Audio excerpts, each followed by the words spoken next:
हे friends, स्वागत है आपका कॉमिक्स ट्रेजरर में। और मैं आज आपके लिए लाया हूँ iron man legacy of doom का फाइनल और आखिरी एपिसोड, जिसका नाम है नाइटमेयर्स एंड। तो चलिए दोस्तों, इस इशू को शुरुआत करते हैं। दोस्तों, इशू की शुरुआत होती है डॉक्टर डूम और आयरन मैन से, जहाँ पे वो एक बड़े से मॉन्स्टर को देख रहे हैं जो बहुत सारी आँखों से बना है और उसके सर पे लगी हैं 4 आँखें जो एक ऑक्टोपस के टेंटिकल्स से जुड़ी हुई हैं। दूसरे सीन में हम देखते हैं आयरन मैन को रिपल्सर बीम से मॉन्स्टर पे हमला करते हुए, लेकिन डॉक्टर डूम कह रहा है कि तुम अपने नए सूट के साथ जादू का इस्तेमाल भी कर सकते हो। और टोनी बोलता है मुझे मत सिखाओ। डॉक्टर डूम यहाँ पे उसको एक्सकैलिबर तलवार से काटने की कोशिश करता है, लेकिन मॉन्स्टर को कुछ खास फर्क नहीं पड़ता।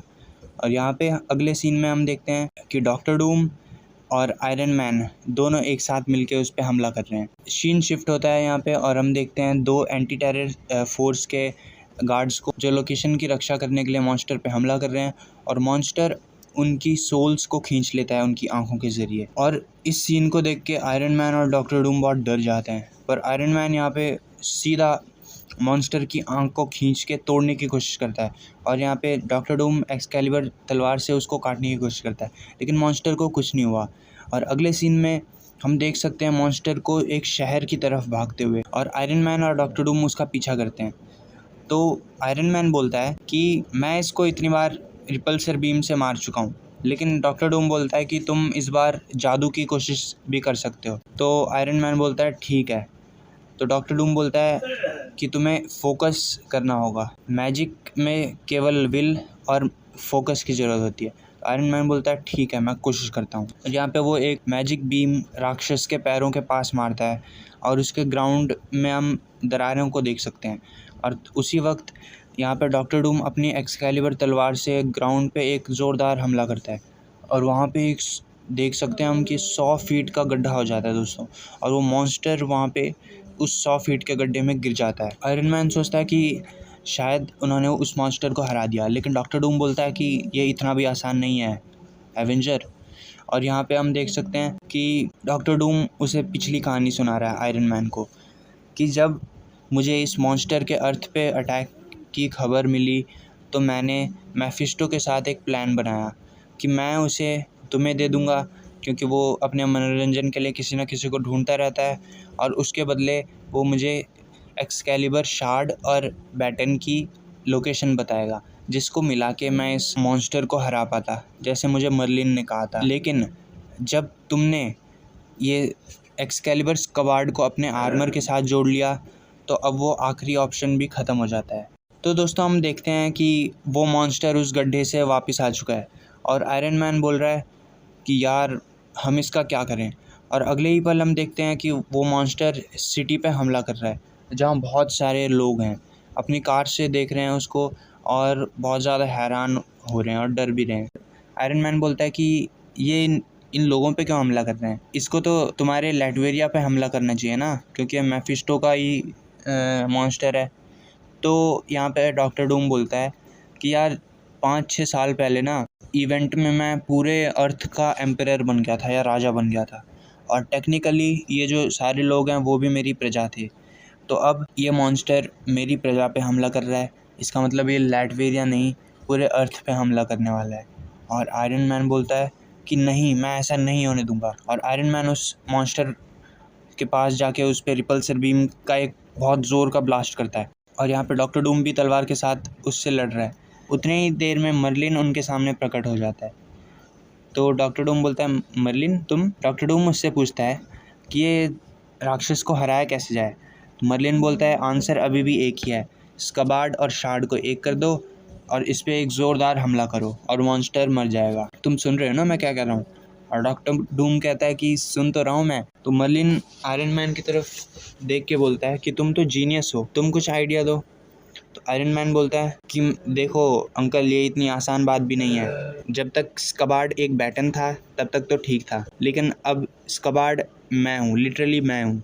तो अब मैं इसको अपनी तलवार के साथ ज्वाइन कैसे करूँ अपने शरीर को? तो मर्लिन बोलता है तुम्हें पता है।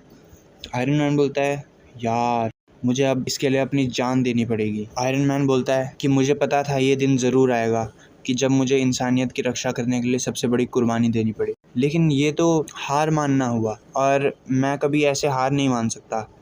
लेकिन आयरन मैन उतनी देर में उस मॉन्स्टर को एक और आदमी की सोल खींचते हुए देख लेता है और वो बोलता है कि मैं अपनी जान तो दे सकता हूँ इन लाखों की जान बचाने के चक्कर में। तो वो डॉक्टर डूम की तरफ कहता है और बोलता है ऑल राइट, चलो ये करते हैं। और डॉक्टर डूम भी बोलता है कि मैंने तुम्हारे बारे में बहुत अच्छी बातें सुनी थी, लेकिन ये सब जो तुम कर रहे हो वो मेरी सोच से भी परे है। और डॉक्टर डूम उसको तलवार से एक बार में धराशायी करने की कोशिश करता है और उसके आर्क रिएक्टर पे तलवार दे मारता है। लेकिन हम देखते हैं कि आयरन मैन को तो कुछ हुआ ही नहीं। अब मर्लिन बोलता है कि स्कबार्ड के साथ जुड़ने के बाद आयरन मैन का आर्मर एक इनवल्नरेबल सूट बन चुका है जिसको किसी भी दूसरे ऑब्जेक्ट से हराया नहीं जा सकता जब तक आयरन मैन खुद ये ना सोचे कि वो इनवल्नरेबल नहीं है। तो आयरन मैन बोलता है ठीक है, चलो फिर से कोशिश करते हैं। इस बार एक और बार डूम यहाँ पे आयरन मैन के आर्क रिएक्टर पे दे मारता है तलवार को और इस बार आयरन मैन के शरीर से इतनी खतरनाक ऊर्जा निकलती है जो पूरे सराउंडिंग को लाइट से भर देती है। और जैसे ही आयरन मैन यहाँ पे धराशायी होता है हम देख सकते हैं ये रोशनी मॉन्स्टर के शरीर में से बिजली निकल रही है और बिजली की मदद से मॉन्स्टर पूरी तरह पिघलने लग गया है और मॉन्स्टर के शरीर में एक जोरदार ब्लास्ट होता है। दोस्तों अगले सीन में हम देखते हैं कि मॉन्स्टर यहाँ पे पूरी तरह ब्लास्ट हो चुका है और उसकी चटनी बन चुकी है। और दोस्तों यहाँ पे आयरन मैन बोल रहा है कि मैं जिंदा हूँ और डॉक्टर डूम भी बोलता है कि मैं भी जिंदा हूँ और तुम भी जिंदा हो और तुम्हारा आर्मर वापस फिर से नॉर्मल हो गया है। और डॉक्टर डूम को आयरन मैन देखते हुए कहता है कि हाँ यार, तुम्हारे काले कपड़े भी अब हरे हो गए हैं पहले वाले सूट की तरह। लेकिन डॉक्टर डूम बोलता है कि मेरी तलवार कहाँ गई। तो मर्लिन यहाँ पे बोलता है कि तलवार और स्कबार्ड अब अपने ओनर के पास जाने वाले हैं, यानी लेडी ऑफ द लेक के पास, जो इसका ओरिजिन है, जहाँ से ये निकले थे, और मैं उनको ये खुद दूंगा। अब तुम्हारी सर्विस यहीं ख़त्म होती है बॉयज़। तो यहाँ पे मर्लिन बोलता है कि अब मैं एक और मैजिक करूँगा जिससे आयरन मैन और डॉक्टर डूम तुम दोनों ये सब भूल जाओगे जो तुमने यहाँ पे किया। आर्थर के समय से यहाँ तक जो भी अभी तक जो भी तुम्हारे साथ घटा है वो सब तुम भूल जाओगे। तो आयरन मैन बोलता है यार, डॉक्टर डूम का तो पता है कि अगर उसको लोकेशन याद आ गई तो फिर से वो उस शार्ड और स्कबार्ड को ढूंढ के इस धरती पर राज करने की कोशिश करेगा, क्योंकि ये एक विलन है। लेकिन मैं तो हीरो हूँ। लेकिन मर्लिन बोलता है कि समय कभी भी हीरो को विलन बना सकता है। और इस डायलॉग के साथ मर्लिन वहाँ से गायब हो जाता है और आयरन मैन बोलता है कि चलो, कम से कम दुनिया अब वापस अपने बैलेंस में आ चुकी है। और डॉक्टर डूम बोलता है कि इस नेचुरल डिज़ास्टर के कहीं ना कहीं ज़िम्मेदार तुम भी होते और मैं भी। डॉक्टर डूम लैटवेरिया में जा रहा है जो कि साउथ में है और आयरन मैन जा रहा है न्यूयॉर्क जो कि वेस्ट में है। तो दोस्तों हम आ चुके हैं वापस प्रेजेंट में, जहाँ पे आयरन मैन उसकी चिप कंप्यूटर से जोड़ के ये सब रिप्ले उसमें देख चुका है। हमने पहले इशू में ये बात की थी कि आयरन मैन के सूट्स में बहुत सारी चिप्स लगी हैं जो उसके प्रीवियस मिशंस को सेव कर लेती हैं और उनकी बाकायदा एक प्रोजेक्शन बनाती हैं, होलोग्राम प्रोजेक्शन। तो यहाँ पे आयरन मैन इन सब को देख के उसको याद आ गया कि क्यों मुझे ये सब याद नहीं आ रहा था जब मैंने पहली बार देखा। और उसको इसलिए याद नहीं आ रहा था क्योंकि यहाँ पे मर्लिन ने उसकी याददाश्त बुला दी थी एक जादू से।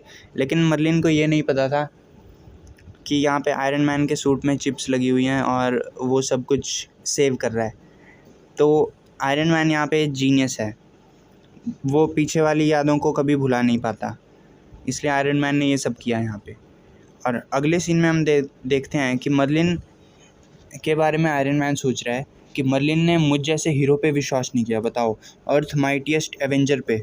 तो चलो एक काम करते हैं। अब यहाँ पे आयरन मैन अपने जार्विस को बोलता है कि जार्विस, यहाँ पे इंग्लैंड के लिए एक तुम प्राइवेट जेट बुक करो, शायद नीला वाला, और पायलट को कह दो कि हम इंग्लैंड के लिए रवाना हो रहे हैं जहाँ मर्लिन रहता है। तो अगले सीन में हम देखते हैं 3 दिन बाद यहाँ पे आयरन मैन और एक सेल्समैन, और यहाँ पे रियल एस्टेट सेल्समैन बोल रहा है कि सर मैं इस लोकेशन का क्या करूँ, बताइए, मैं यहाँ पे एक मॉल बना दूँ। तो स्टार्क बोलता है मिस्टर कॉनरॉय, मैं अभी अपने फैसले पे कायम हूँ, आप केवल इस लेक को कवर कर दीजिए और इसका पानी यहीं छोड़ दीजिए। और यहाँ पे सेल्समैन बोलता है जैसी आपकी मर्जी। तो स्टार्क बोलता है मैं बस एक पुराने दोस्त को एक मैसेज छोड़ना चाहता हूँ, और यहाँ पे वो पुराने दोस्त से उसका मतलब है मर्लिन। तो दोस्तों ये iron man legacy of doom यहीं पे खत्म होती है। दोस्तों अगर आपको ये स्टोरी अच्छी लगी हो तो ऐसी ही स्टोरीज़ के लिए चैनल को सब्सक्राइब कीजिए और वीडियोज़ को अपने दोस्तों के साथ शेयर कीजिए। धन्यवाद।